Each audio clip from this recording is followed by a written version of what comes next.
रामकृष्ण हरी मंडळी, वारकरी संप्रदायातील नामांकित कीर्तनकारांची कीर्तन ऐकण्यासाठी आत्ताच आपल्या संतश्रेष्ठ या यूट्यूब चॅनलला सबस्क्राईब करा. महाराज सांगतात, मिराशीचे मुहून शेत नाही येत पीक उगे.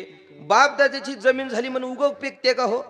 काही लोक म्हणले, महाराज आमच्या 5-6 पिढ्या झालं खपणूक झाली शेतात, आता काय पेरायचे बिरायचे नाही, एवढी जण खपले त्याच्यात तर जाऊ द्या, एवढी वेळेस पेरायचं जाऊ दे, डायरेक्ट आम्ही ज्वारी बिवारी काढायला जाऊ, धान्य काढायला जाऊ, जमेल का?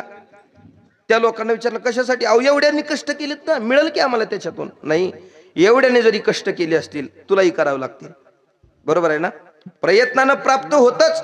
तुकाराम महाराजांच्या जीवनातली परमार्थाची प्रयत्न पाहायला गेली तर काय साधी आहेत का सांगा? संत महात्म्यांच्या जीवनातली प्रयत्न भगवत प्राप्तीसाठी आपली वेगळी आणि संतांची मात्र वेगळी आहेत. संतांची प्रयत्न साधी नाहीत. निळोबाला सांगतात बघा, याची लागी हो त्यजियले भोग, याची लागी हो केले नाना याग, याची लागी हो अष्टांगादी योग, याची लागी या विषयाचा त्याग, जन्मोजन्मांतरी केले हे सूचना, जन्मोजन्मांतरी केले हे सूचना. निळोबाला सांगतात, या भगवत प्राप्तीसाठी काय काय केले आम्ही. याची लागी होत त्यजेले भोग, सगळ्या भोगाचा त्याग केला संतांनी. वास्तविक पाहता एकनाथ महाराज तर भागवतातून सांगतात, जे राज्य वैभव भोगिती त्यासी कदा नो हे विरक्ती. जे राज्य वैभव भोगणारी माणसं असतात त्याला विरक्ती प्राप्त होत नसते, बरं वैराग्य येत नसतं भोग भोगणाऱ्या माणसाला. पण संत महात्मे मात्र याला अपवाद आहेत. संत महात्म्यांच्या जीवनात भोग नव्हती का? आपला संसार आणि तुकोबारांचा, नाथ महाराजांचा संसार तुलना जर करू लागलो तर आपण कुण्याही कॅटेगरीत बसत नाहीत नव्हतं. बरोबर आहे का नाही? तुकोबारांचा लय वैभवशाली संसार आहे, नाथ महाराजांचा लय वैभवशाली संसार आहे. आपला संसार म्हणजे केवढा राहतेवर राहून राहून बोला की, आपला संसार म्हणजे 1 चिपडी बायको 2 शेंबडी पोरं, संपला संसार. ती तर काही नीट राहते का बघा हो? काळी भुरमेन कापड बघ, ती भिताडाकडं चाले ती कवाडाकड असलं. काही काही घरी तर अशी रांग लागलेली राहते, रांग. माय बघा तो भगुन्याच्या बुडावणी, बाप बघा तो तव्याच्या पाठीवणी, लिकरू तर पिकलेल्या जांभळावणी दिसते. असं एवढंच समजा की आपला काय याच्यापेक्षा मोठा. पण देवासाठी केवढा जरी संसार असला सोडणं सोपी गोष्ट नाही. बोला, सोपं आहे का? केवढा बी बारका संसार झाला म्हणजे सुटतंय का सांगा? सुटत नाही. किती बी बायकोने शिव्या देऊ द्या, गडी दिवस मावळाला दावणीला हजर म्हणजे हजर, काहीच वाटत नाही त्याला, त्याच सुटत नाही. पण संत महात्म्यांचं जीवन मात्र याच्यापेक्षा वेगळं आहे. देवासाठी घेऊन जोग अवघा भोग,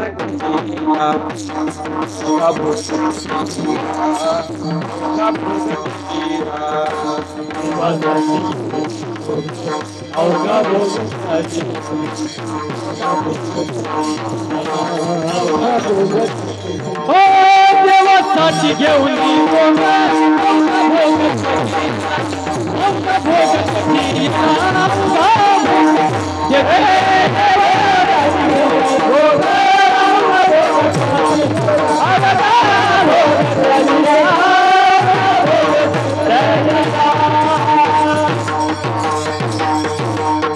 देवासाठी घेऊन जोग अवघा भोग त्यजिला. सगळ्या भोगाचा त्याग केला संतांनी.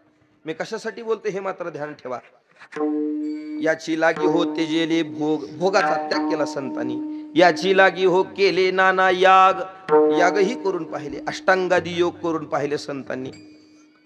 झोपलेल्या मावशी, संत महात्म्यांकडून घडलेली प्रयत्न काही साधे आहेत का? एक एकचा विचार करा याच्यातून. सगळे आपल्याला उग 2 तास सुद्धा नीट बसणं होणार गेले कीर्तनाला. उग 2 तास, 2 तासाच कीर्तन राहते की. उगा 11च्या थोडं सर पुढे जाऊ द्या, थोडं उग माणसं कनाळ उठून घरला निघून जातात. त्याच्यात एखाद्या तर लाईट जावीच 1 मिनिटाची, मग लाईटीचा फायदा लई जणाला होते बघा, आहे का नाही? 2 तासाचं कीर्तन आहे पण आपल्याला परवडत नाही. परवडत नाही म्हणणं म्हणजे 2 तासाच्या कीर्तनात नीट बसणं होत नाही. काय प्रयत्न करतोय आपण भगवत प्राप्तीसाठी सांगा? 2 तासाचंच कीर्तन आहे पण त्याच्यात किद्दा तर पाय लांब करलेल्यात माणसं, किद्दा तर जवळ करलेल्यात, एका गुडगावरी करलेल्यात. एखादा गुडगा केल्यावर भागते की हो, पण काही काही महाशी तर दोन्हीच्या दोन्ही गुडघेवरी करून बसतात. पण दोन्हीच्या दोन्ही का करणार हो, पण काही ह्याच्या बी पुढचे असतात. 2 गुडघे वरी करून पुन्हा 2 गुडघ्याला कंपाऊंड करतात. कंपाऊंड तुम्हाला कंपाऊंड माहित आहे का हो? घरी गेल्यावर करून बघा कंपाऊंड कर. बरं कंपाऊंड करून बी बसत नाहीत काही ह्याच्या बी पुढचे असतात. 2 गुडघ्याला कंपाऊंड करून पुन्हा 2 गुडघ्याच्या मध्ये मान घालतात. मान तेवढं अवघड बसतात. तेवढ्यावर बी काही गबाशीचे नसतात. तेवढा अवघड बसून पुन्हा खालच्या नजरेनं वरी बघतात. आणि तेवढा अवघड बसून विचार करतात ह्यानं कुठला आसन, ह्याला काय म्हणून आणला असन, ह्याला काय कळ आले का नाही. 15 मिनिट राहिले कोणाला? हा महाराजाला. 2 तासाचं कीर्तन आहे. 2 तासाचं काय अनुष्ठान आहे सांगा भगवंतासाठी? त्या देवासाठी केलेलं काय अनुष्ठान आहे आपल्याकडून? काही नाही. संत महात्म्यांचं अनुष्ठान शब्दानं म्हणण्यासारखं आहे. नाही नाही त्याच्या पलीकडे आपण जाऊही शकत नाही. याची लागी होते जेले भोग, याची लागी हो केले नाना याग, याची लागी हो अष्टांगादी योग, याची लागी या विषयाचा त्याग. ही प्रयत्न तुकोबारायांकडून आधी सगळ्या संतांकडून घडली, तरीही भगवत दर्शन घडलं नाही. मग संतांनी मात्र पुरुषार्थ करून पाहिला. पुरुषार्थ करणं म्हणजे मी मगा म्हटलो, इंद्रिया चोरुनी जेवी तयाशीच फावे. बरोबर आहे का नाही? पुरुषार्थ करणं म्हणजे आपल्या विकाराला नाहीस करणं, विकारावर ताबा मिळवणं, विकारावर मालकी मिळवणं म्हणजे पुरुषार्थ करणं. वास्तविक पाहता विकारावर विजय मिळवणं सोपी गोष्ट नाही. सोपं आहे का सांगा? एका विकाराचा विचार जर केला तर लई भयंकर असणारी विकार आहे. लई भयंकर विकार आहे. काम क्रोध लोभ मद मत्सर किती भयंकर विकार आहेत. एकाचं चिंतन करू लागलो तर 2 तास पुरायचे नाहीत. एवढी भयंकर असणारी विकार आहे. लई जहर असणारी ही विकार आहे. पण ही जहर असणारी विकार जर मोठ्या मोठ्यांना त्यांनी गारीत घातला असेल, भल्या भल्याशी लाविला बट्टा, ही एका विकारानं केलेली हाल आहेत. तर मग जर मोठ्यांची गत ही झाली असेल तर तुम्ही आम्ही कोण आहेत सांगा? बोला की आपली काय गत होणार आहे? मोठ्याला भोगावं लागले म्हणजे ही इंद्रदेवासाठी, ब्रह्मदेवासाठी, भगवान विष्णूसाठी, ब्रह्मदेवासाठी आलेली पद आहेत. म्हणजे ही पद त्यांच्यासाठी आलेत. हे काय असं लई गौरव करून सांगण्यासाठी आलेली नाहीत. त्यांची ही गत झाली एका विकारानं, तर तुमचं आमचं कसं हे कळण्यासाठी आहेत. त्यांना हिनवण्यासाठी नाहीत, पण त्यांची जर गत ही झाली तर आपली काय होईल हे कळण्यासाठी. म्हणजे जिथं कलेक्टर अडकलाय तिथं तलाट्यानं माझं कसं होईल कसं म्हणावं आहे का नाही? हे आपल्याला कळावं याच्यासाठी. म्हणून विकारावर विजय मिळवणं सोपी गोष्ट नाही. पण संत महात्म्यांनी मात्र पुरुषार्थ केला, विकारावर विजय मिळवला. आहे का नाही? संत महात्म्यांनी विकारावर विजय मिळवला. काम क्रोध लोभ निमाले ठाईचे, अवघी आनंदाची सृष्टी झाली. विकारावर विजय मिळवला. म्हणून विकारावर तुकोबारांनी सगळ्या साधू संतांनी विजय मिळवला. परिणामी त्याच्यानंही देवदर्शन घडत नाही, भगवत दर्शन प्राप्त होत नाही. संतांनी तिसराही पर्याय करून पाहिला. प्रार्थना केली संतांनी. श्री अनंता मधुसूदना ब्रह्मणा भानारायणा जगव्यापका जनार्दना आनंद घना विनाशा प्रार्थना केली. अनेक वर्ष प्रार्थनेत घालवली, अनेक दिवस प्रार्थनेत घालवली. प्रार्थना करूनही भगवत दर्शन घडत नाही. चौथा आणि महत्वाचा टप्पा आहे संतांच्या जीवनातला. प्रतीक्षाही केली का नाही हो? तुकोबाला अनुष्ठानाला बसली भामचंद्रावर. अनेक दिवस ज्यावेळेस निघून गेली, एकही दिवस तुकोबारा घराकडे परत आली नाहीत. अशी अनेक दिवस निघून गेली. अन्न नाही, पाणी नाही, काही नाही. असं अनुष्ठान ज्यावेळेस तुकोबारांकडून घडलं, प्रतीक्षा ज्यावेळेस तुकोबारांकडून घडली, त्यावेळेस भामचंद्रावर तुकोबारांना पंढरीनाथाचं दर्शन झालं. आणि जे दर्शन तुकोबारांना भामचंद्रावर झालं ते प्राप्त झालेलं दर्शन तुकोबारा त्या दर्शनानंतरची अपेक्षा सांगतात. राहो आता हिची ध्यान. आता जे प्राप्त केल्यानं देवा तुझ्यासाठी कमी केलेली प्रयत्न नाहीत. आता सांगितल्या 4ही पायऱ्या पार केल्यात देवा. मग आता एवढ्या कष्टानं जे मिळवलंय ना, आता एकच अपेक्षा आहे. राहो आता हिची ध्यान, डोळा मन लंपट. एक मात्र शंका आहे. वृत्ती तुकोबारांची आहे, इंद्रिय तुकोबारांची आहेत, तर देवाकडे अपेक्षा करायची गरज काय? तुम्ही ठेवा ना महाराज. तुमची जी इंद्रिय आहेत, तुमची जी इच्छा आहे, हे रूप माझ्या अंतकरणात राहिलं पाहिजे. तुम्ही स्वतःहून ते करा ना. तुमची वृत्ती आहे तर पांडुरंगाला अपेक्षा का? पांडुरंगाच्या चरणाशी अपेक्षा का? तुमची वृत्ती त्यांच्या चरणावर स्थिर झाली पाहिजे. तुम्हाला शिकवायचं सोडून देवाला सांगायची गरज काय? ही जर शंका असेल तर याचं सोपं उत्तर असं आहे, महाराज ठेवतील किंवा तुम्ही आम्ही ठेवण्याचा प्रयत्न करू, पण ठेवणं वेगळं आणि राहणं वेगळं. फरक आहे. ठेवण्यात आणि राहण्यात फरक आहे. काय झालं? आता आम्हाला कीर्तन करायची म्हणजे खेडोपाडी. खेडोपाडी कीर्तन करण्याचा जास्त प्रसंग येतो. ओ झोपलेल्या मावशी, का झोपलेला माहिती तुम्ही? कळना गेले का हो कीर्तन? का उतरून टाकू द्या माहिती तुमच्यावर? काही नाही, कीर्तन झाल्यावर मीच जातो असं करू. झोप नका हो माय. इकडे बघा, का सांगलाल तो हो? चांगलं पाठ केल्यात ही माणसं. गेलं माझ्या ध्यानातून काय सांगत. सांगायलेत का कोण मागून? नाही, खरंच येत असलं तर सांगा. म्हणजे कीर्तन हे पाठ केलेले नाहीत त्याच्यामुळे ते लिंक ध्यानात राहत. पाठ केलेले येते लगे लगे ध्यान. विठ्ठल विठ्ठल विठ्ठल.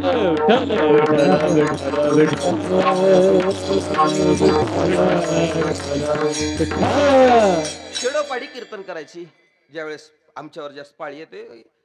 खेडोपाडी कीर्तन म्हणल्यावर सगळीकडे काय असे तरुण पण लेकरच कीर्तनाला असतात असं नाही.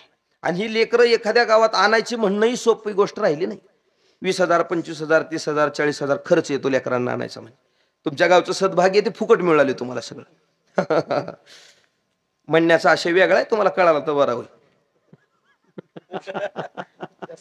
अशी लहान लेकरं मिळणं सोपी गोष्ट आहे का? नाही.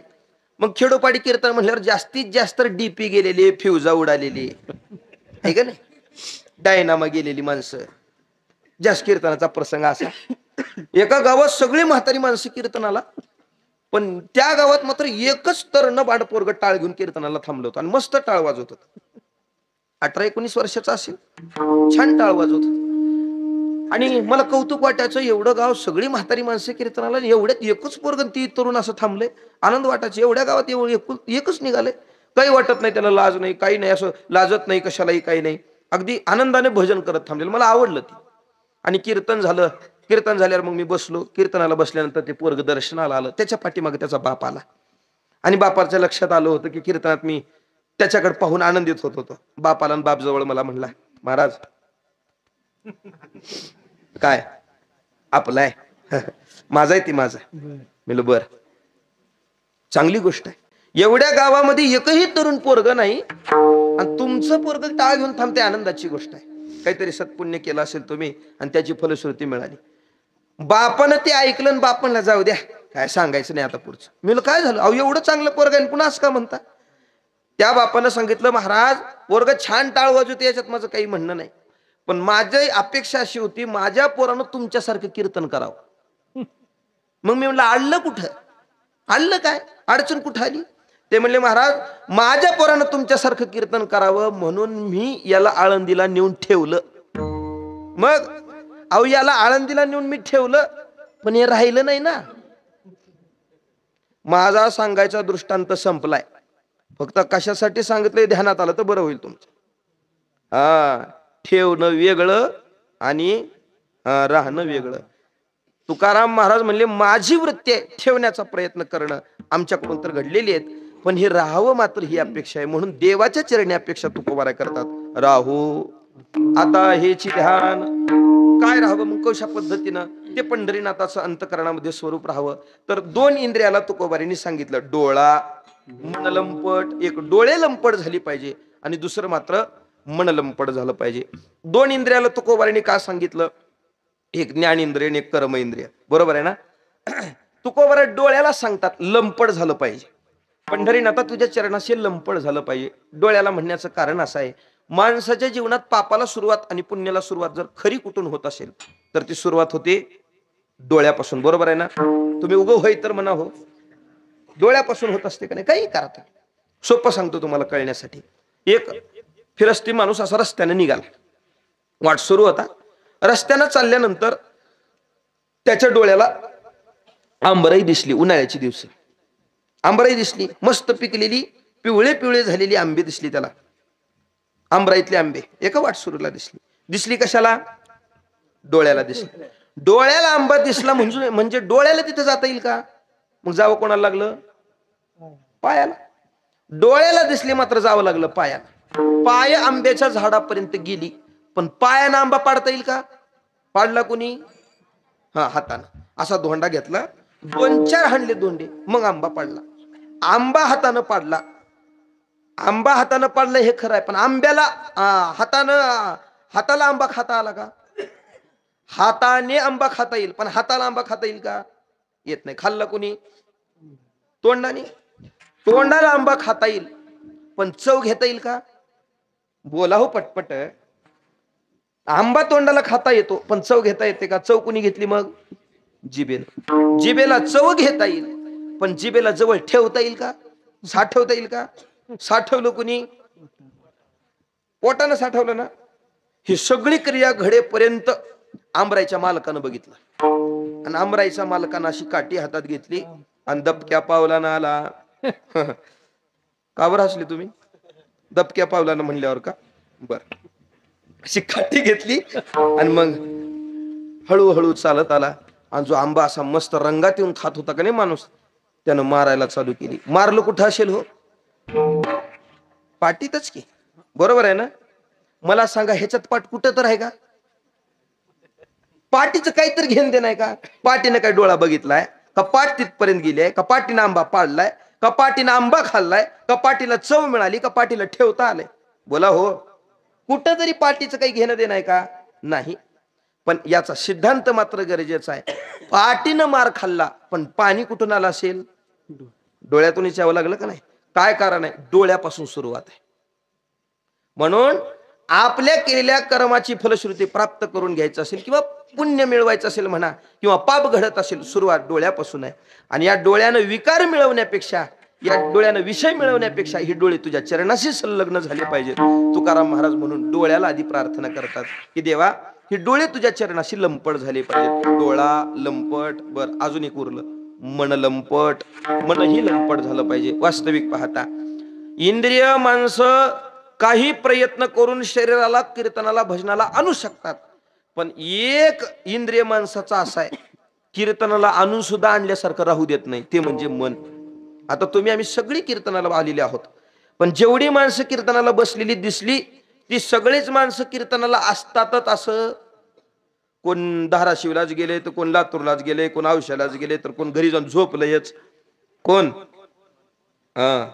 इंद्रियानं शरीरानं माणूस कीर्तनात परमार्थात दिसेल, पण एक माणसाच्या जीवनात अशी गोष्ट आहे, ती मात्र त्याला परमार्थात राहू देईलच असं नाही, ते मात्र म्हणजे मन.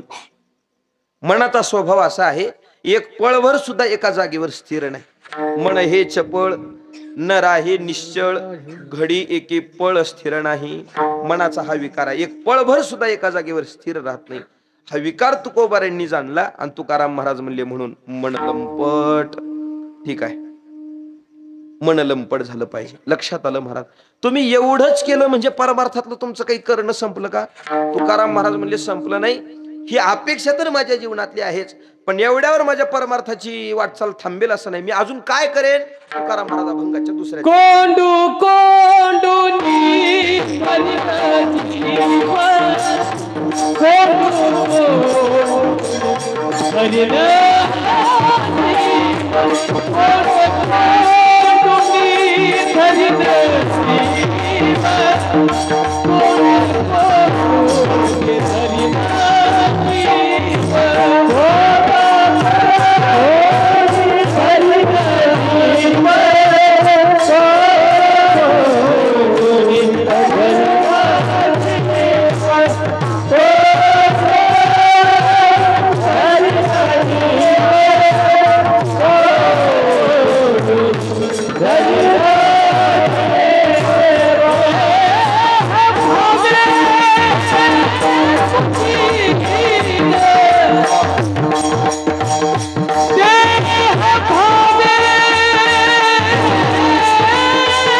राहू आता हिची ध्यान डोळा मनलंपट कोंड कोंडोनी धरी न जीवे देह भावे पूजीन विठ्ठल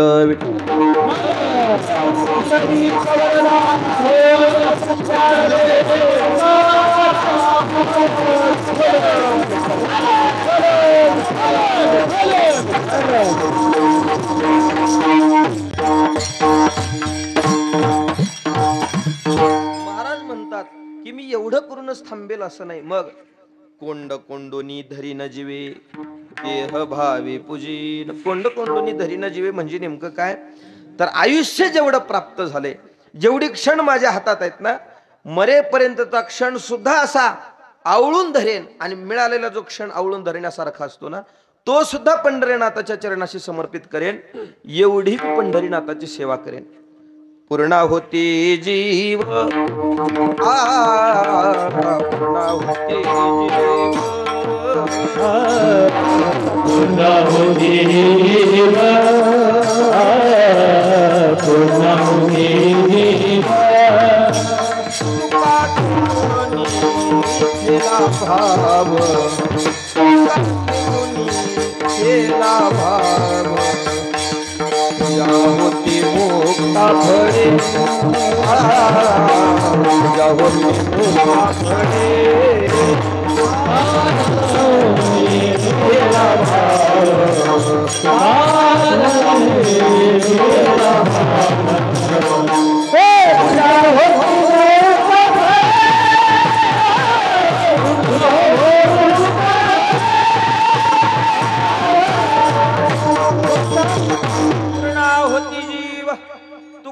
घेवणी ठेला भाव.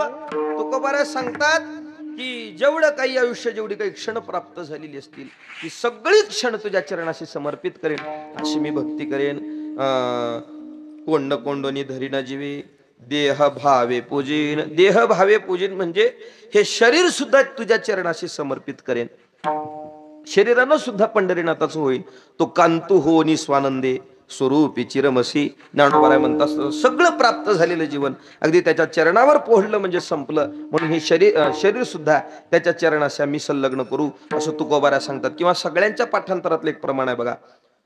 तुका म्हणे काया करीन पुरवंडी तुका म्हणे काया करीन पुरवंडी तुका म्हणे काया करीन पुरवंडी तुका म्हणे काया करीन पुरवंडी म्हणे काया करीन पुरवंडी म्हणे काया करीन पुरवंडी तुका म्हणे काया करीन पुरवंडी तुका म्हणे काया करीन पुरवंडी.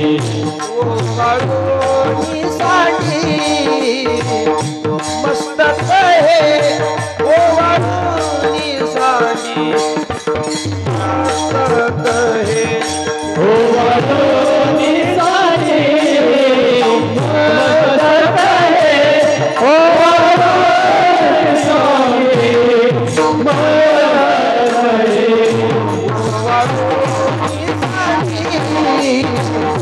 मस्तक आहे ओवाळून सांडी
मस्तक प्रमाण आहे. तुका म्हणी काया करे नुकुरवंडी ओवाळुनी सांडी मस्तक हे, म्हणजे प्राप्त झालेलं शरीर सुद्धा त्याच्या सेवेमध्ये घालीन. भले या भजनासाठी पंढरीनाथासाठी काही माझ्यावर दशा आली तरी तुकोबारा त्याला झेलायला तयार आहेत. पण पंढरीनाथासाठी सगळं खर्च करतात हे तुकोबाऱ्यांचं जीवन आहे. तुकाराम महाराज म्हणतात का नाही, तुका म्हणे करी फकीराचे परी पण रात्रंदिवस हरी येलवाचे, हे तुकोबाऱ्यांचं जीवन आहे. हे समर्पित होणार.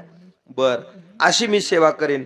कोंड कोंडनी धरीन जीवे देह भावे पूजीन. लक्षात आलं महाराज, तुम्ही त्यांची सेवा करणार, शरीर सुद्धा त्यांच्या सेवेमध्ये खर्च करणार. पण असं केलं म्हणजे नेमकं होईल तरी काय? महाराज अभंगाच्या तिसऱ्या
आले. मागचं जे समर्पित होणं आहे की नाही तुकोबाऱ्यांचं, कोंडो कोंडोनी धरीन जीवे देह भावे पूजिन, अशी सेवा करणं म्हणजे नाथ महाराज सांगतात का नाही भागवतातून, काय असा भव भयाचा पाड गेहीन कोटी जन्माचा सूड, नासल्या आयुष्याचा कैवाड करीन निवाड येणे देह. कैवाड घेऊन भजन केलं म्हणजे सगळे जीवन पंढरीनाथाच्या चरणाशी समर्पित केलं. काय होईल याच्यानं?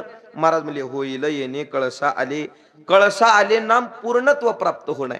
माऊली सांगतात का नाही, देवळाची आकामा कळसू परम गंगेशी सिंधू प्रवेशू सुवर्ण सिद्धी कशू सोहळावा जैसा. माऊली सांगतात हे पूर्णत्व आहे. सोन्याची परीक्षा कुठपर्यंत? जोपर्यंत सोन्याला 16वा कस लावत नाही तोपर्यंत. एकदा का सोन्याला 16वा कस लावला की सोन्याची परीक्षा संपली. बर, एखाद्या नदीचं एखाद्या गंगेचं पळणं कुठपर्यंत आहे? एखाद्या धरणाला जाऊन मिळत नाही तोपर्यंत, आहे का नाही? जोपर्यंत ती समुद्राला जाऊन प्राप्त होत नाही तोपर्यंत. एकदा का ती गंगा ती नदी समुद्राला जाऊन प्राप्त झाली की मग अवघ्या झाल्या उर्मी एकमय, तिचं पळणं थांबलं. तसंच देवळाची कामा कळसू, मंदिराचं पूर्णत्व कधी आहे? फरशी बसवलं की काम आहे का नाही? नाही नाही, देवळाची कामा कळसू, मंदिरावर कळस बसवला की मंदिराला पूर्णत्व आहे.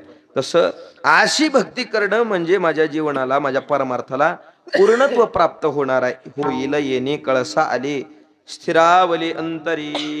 ठीक आहे महाराज, अंतकरणात तुम्हाला पंढरीनाथाचं दर्शन झालं, तुमचं समर्पित जीवन म्हणजे होईल येणे कळसा आली हे पूर्णत्व तुमच्या जीवनात प्राप्त झालं.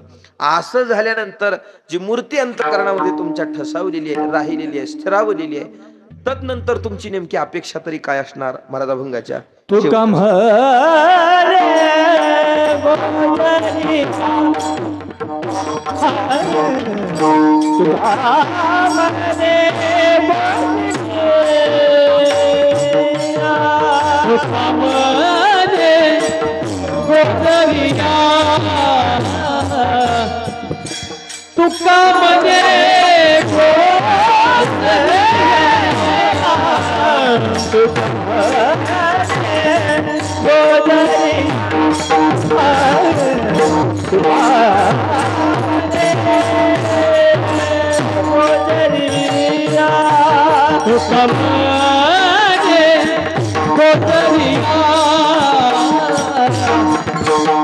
तुका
म्हणे विठोबा पाया पडू द्या. जे अंतकरणामध्ये पंढरीनाथाची मूर्ती ठसावलेली आहे, एवढ्या केलेल्या अथक प्रयत्नानं साधनेनं जे मिळवलेलं स्वरूप आहे ना ते खूप गोजरिया. विशेषण दिलं तुकोबारांनी प्राप्त झालेल्या भगवंताला.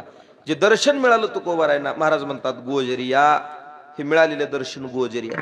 देवाला गोजरिया का बरं हे विशेषण दिलं असावं? आता लय वेगवेगळ्या पद्धतीनं त्याला सोडवता येणं शक्य आहे. सोपं सोडवतं, माझ्या नेहमी बोलण्यात असल्यामुळे ते सोडवतो आणि पुढे चालतो. ऐका, गोजरिया देवाला म्हणण्याचं कारण काय? तर देवाची दृष्टी समाहित आहे.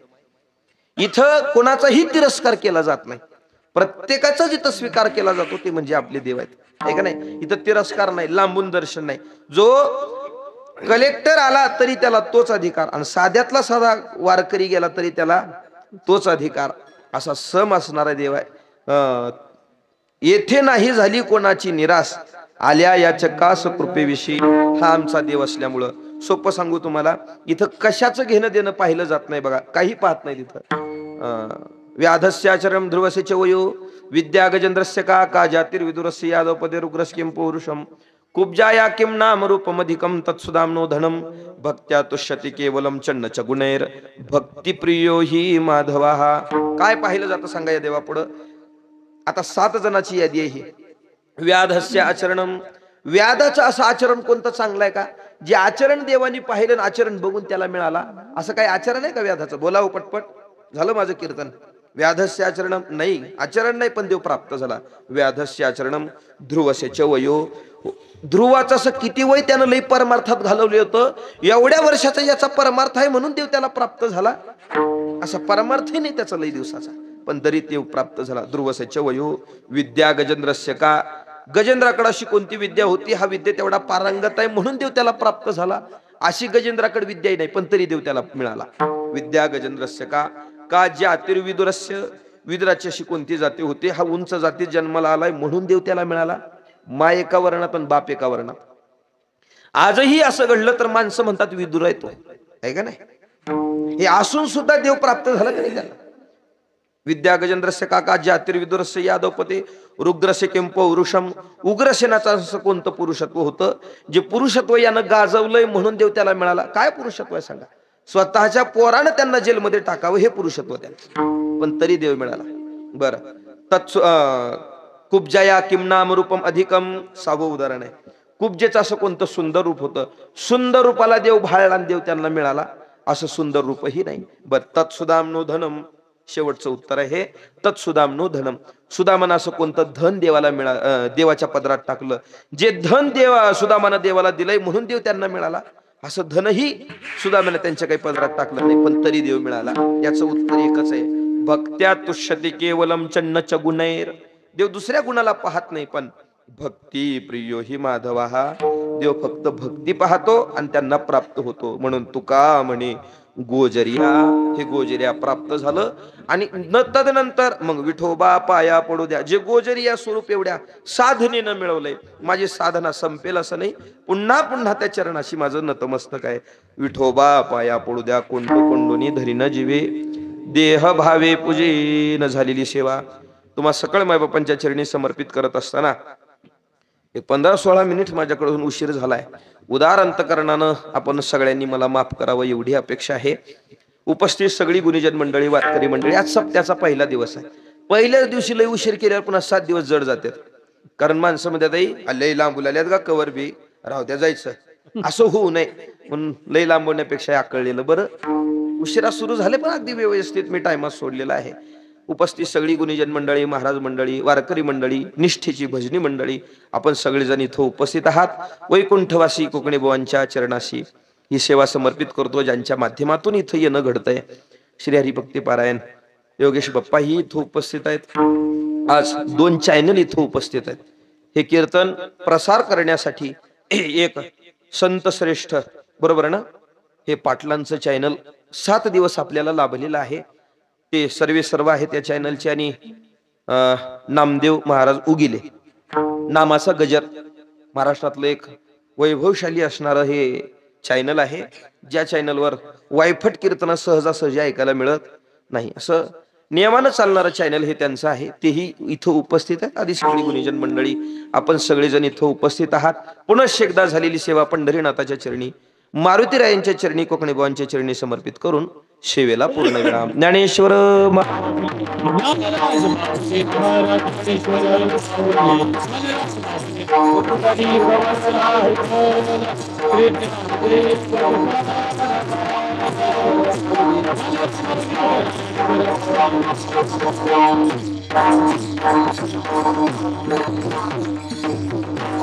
दोन सूचना आहेत आपल्याला. पहिली सूचना अशी की हा उत्सव आपण भव्यतेनं करताच आहात. दरवर्षी आपण अगदी सुंदर पद्धतीने हा उत्सव करता, पण मात्र आता 2 वर्षावर आपलं 3रं तपपूर्ती सोहळा आहे. 2 वर्षावर येऊन ठेपलेला आहे. त्याच्यामुळे हा अजूनही भव्य स्वरूपानं आपण सगळ्या गावकऱ्यांच्या सहकार्यानं आपल्या मदतीनंच तो मोठा होणार आहे. अजून याला खरं आणि चांगलं स्वरूप यावं ही एक सगळ्यांना विनंती. लक्षात ठेवा, जे 36वं वर्ष आहे अजून भव्यतेने आपण करावं महाराजांच्या, कारण त्यांनी आपल्याच गावासाठी जी दिलेली वेळ आहे, जो महाराजांनी या गावात येऊन केलेली साधना, इथली लोक जी घडवलेली आहेत, ही उपकार आपल्यावर आहेत. तो उत्सव त्यांचाच आहे नाही, आपण आपल्या अंतःकरणात. पण या वर्षी मात्र आपण सगळ्यांनी देहू क्षेत्रामध्ये येऊन तुकोबारांच्या दरबारामध्ये येऊन ही बीज उत्सव साजरा करावा. कारण या वर्षी तुकोबारांना 375 वर्ष पूर्ण होत आहेत. त्रिशतकोत्तर अमृत महोत्सव आहे तुकोबारांचा आणि तो मोठ्या दिमाखामध्ये देहू क्षेत्रामध्ये होणार आहे भंडाऱ्याच्या पायथ्याशी. जवळपास आजपर्यंत असा उत्सव आपण डोळ्यानं कधी पाहिला नसेल, एवढा भव्य स्वरूपाचा हा उत्सव आहे. 100 एकर मध्ये कीर्तनाचा मंडप आहे. 100 एकर मध्ये एका टायमाला 1 लाख भाकरीचं जेवण आहे. एका टायमाला 1 लाख भाकरीचं असं भव्य स्वरूप आहे ते. आपण सगळ्यांनी तुकोबारांच्या दरबारात येऊन गाथ्याचं पारायण करावं ही अपेक्षा. कशाचीच तिथं कमी नाही, राहण्या झोपण्या खाण्यापिण्याची काही चिंता नाही. 2 टाइम चहा, 1 टाइम नाश्ता, 2 टाइम जेवण आहे. नाका गाथा पारायणाला नाव कमीत कमी ह्याला तर या.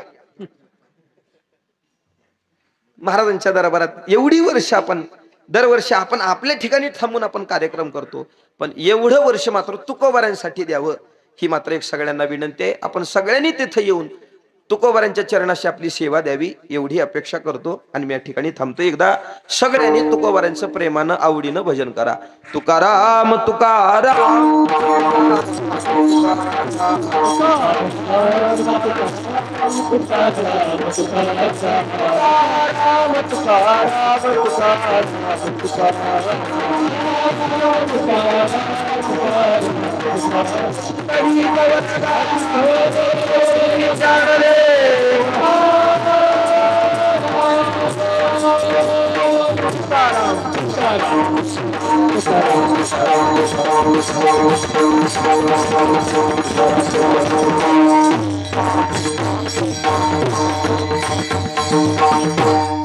बीज उत्सवाचा दिनांक आहे 9 मार्च ते 17 मार्च. ध्यान ठेवा बरं, 9 मार्च ते 17 मार्च या कालावधीतला तो उत्सव आहे. सगळ्यांनी यावं ही कमिटीच्या माध्यमातून आपल्या सगळ्यांना विनंती आहे. म्हणा शेवट. संत श्रेष्ठ या यूट्यूब चॅनलवरील नवनवीन व्हिडिओज पाहण्यासाठी चॅनलला सबस्क्राईब करायला विसरू नका. शेअर लाईक नक्की करा.